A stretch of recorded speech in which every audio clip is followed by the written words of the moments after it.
मरना हर हाल में। बात बस ये है कि हम चाहते हैं कि हर कोई जीवन का पूरा चक्र जीकर मरे। ये हमारी इच्छा है।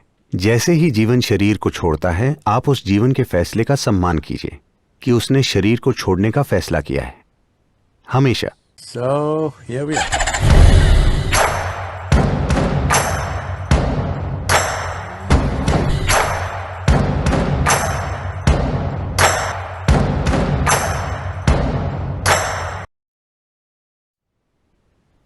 अब 7 साल हो चुके हैं।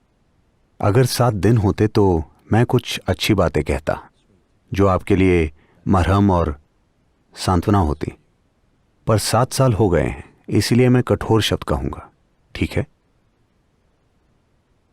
शब्द कठोर नहीं है, बात यह है कि यही जीवन का तरीका है। अगर हम जीवन का तरीका नहीं समझेंगे तो हम जीवन जीने के लिए अयोग्य हो जाएंगे।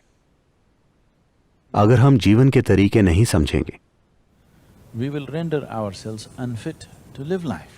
तो हम अपनी जीने की काबिलियत खो देंगे। तो आप अच्छे से जानते हैं कि हर दिन बहुत से लोग मरते हैं। हमारे सत्संग में बैठे बैठे इन 2 घंटों में आपको क्या लगता है कि दुनिया में कितने लोग मर गए होंगे? लगभग कितने लोग होंगे? आप में से जो डॉक्टर या अंतिम संस्कार का प्रबंध करते हैं वो जानते होंगे कितने लोग होंगे। मान लेते हैं कुछ हजार लोग, ठीक है?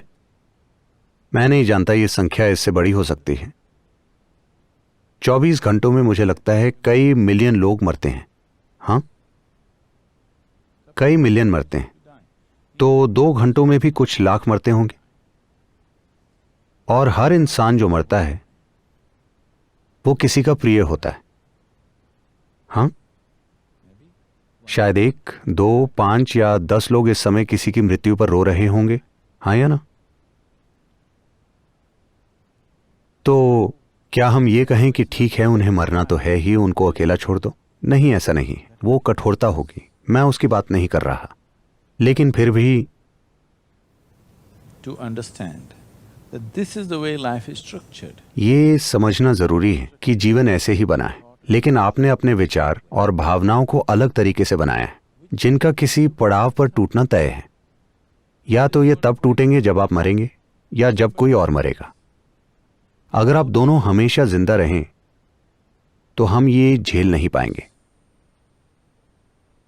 हाँ, क्या आप ऐसे लोगों को झेल सकते हैं जो एक दूसरे से जुड़े हों और जो कभी ना मरें? क्या आप ये झेल पाएंगे? मरना हर हाल में। बात बस ये है कि हम चाहते हैं कि हर कोई जीवन का पूरा चक्र जीकर मरे। ये हमारी इच्छा है। लेकिन जीवन का पूरा चक्र क्या है? आज डॉक्टर कह रहे हैं कि अगर आपका जीवन 50 साल का है तो हम उसे 500 साल बना देंगे। निश्चित रूप से आपको याद नहीं रहेगा कि 400 साल पहले क्या हुआ था, लेकिन इससे फर्क नहीं पड़ता। हम आपको 500 साल का जीवन देंगे। बस आप जहां भी जाएं, आप में ट्यूब्स, पिन और सुइयां लगी होंगी, लेकिन आप 500 साल जिएंगे। क्या आप जानते हैं वो ऐसा बोल रहे हैं? कुछ डॉक्टर ऐसा बोल रहे हैं अब वो एक्स्ट्रा या अतिरिक्त लिवर, अतिरिक्त किडनी, अतिरिक्त दिल बना सकते हैं स्टेम सेल के इस्तेमाल से, और उन्हें आपके लिए तैयार रख सकते हैं। अगर आपके पास पैसा हो तो आज भी ऐसा किया जा सकता है। बस यही है कि 1 या 2 दिन पहले मैं इससे गहराई से जुड़े एक डॉक्टर से बात कर रहा था। वो बोले, देखिए, हम अभी आपके लिए एक अतिरिक्त लिवर तैयार कर सकते हैं, लेकिन बस यही है कि हम उसे पूरी तरह से कंट्रोल नहीं कर सकते। ऐसा हो सकता है, ये संभव है कि आपके लिवर में दांत हों। ये कैसा लगेगा अगर आपका लिवर आपको ही अंदर से काटने लगे?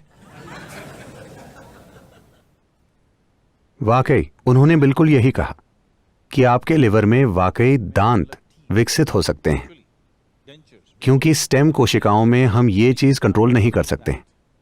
आपका दिल शायद बन जाए, पर शायद उसमें एक नाक हो और वो शायद धड़कने के अलावा सांस भी लेना चाहे। फिर आपको सांस लेने के लिए एक छेद खोलना पड़ेगा। इस तरह से मैं कह रहा हूं कि आप इसे खींच सकते हैं, लेकिन कोई भी कभी ना मरने की बात नहीं कर रहा, ठीक है? 50 की जगह हमने कहा 100 साल, 100 की जगह हमने कहा 160 योग के द्वारा। अब वो कह रहे हैं 500 साल, अतिरिक्त लिवर, अतिरिक्त किडनी, अतिरिक्त दिल के साथ। अगर आप 500 साल भी जिए तो क्या आप गरिमा के साथ मरेंगे? मैं पूछ रहा हूं 500 साल बाद भी वही संघर्ष चलते रहेंगे, है ना? बस समय ज्यादा मिल गया और राह में कई और संघर्ष आएंगे। अंग बदलने के लिए इतनी सर्जरी होगी। ये एक अच्छा बिजनेस मॉडल है, लेकिन ये जीने का तरीका नहीं है। इसीलिए हम चाहते हैं सभी अपनी प्राकृतिक उम्र तक जीवन जिएं। लेकिन प्राकृतिक क्या है ये तय करना आपका या मेरा काम नहीं है, है ना?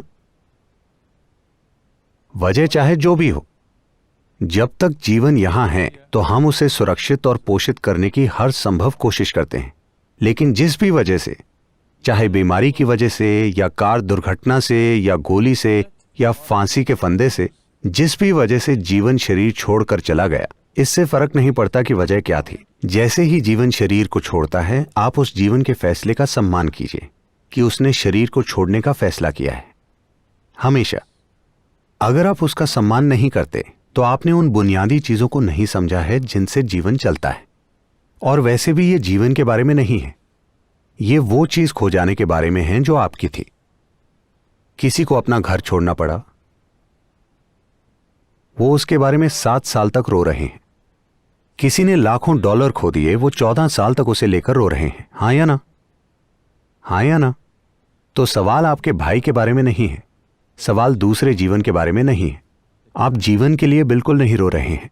आप इसलिए रो रहे हैं क्योंकि जो आपका था वो अब नहीं रहा। तो मैं इन्हें यही बता रहा था कि बच्चा अभी बस 4 साल का है, तो पहली चीज है उसे अपना ना मानना, क्योंकि वो आपका है ही नहीं। वो कभी आपका नहीं था। ये आप ही हैं जो दावा कर रहे हैं कि ये मेरा भाई है, ये मेरा बेटा है, वो मेरा ये है। एक रिश्ते के रूप में आप कह सकते हैं कि ये मेरा कुछ है, लेकिन आपको विश्वास हो जाए कि ये मेरा है और अगर आप उसे खो दें तो टूट जाएं। ये जीवन की बनावट के साथ तालमेल में नहीं है।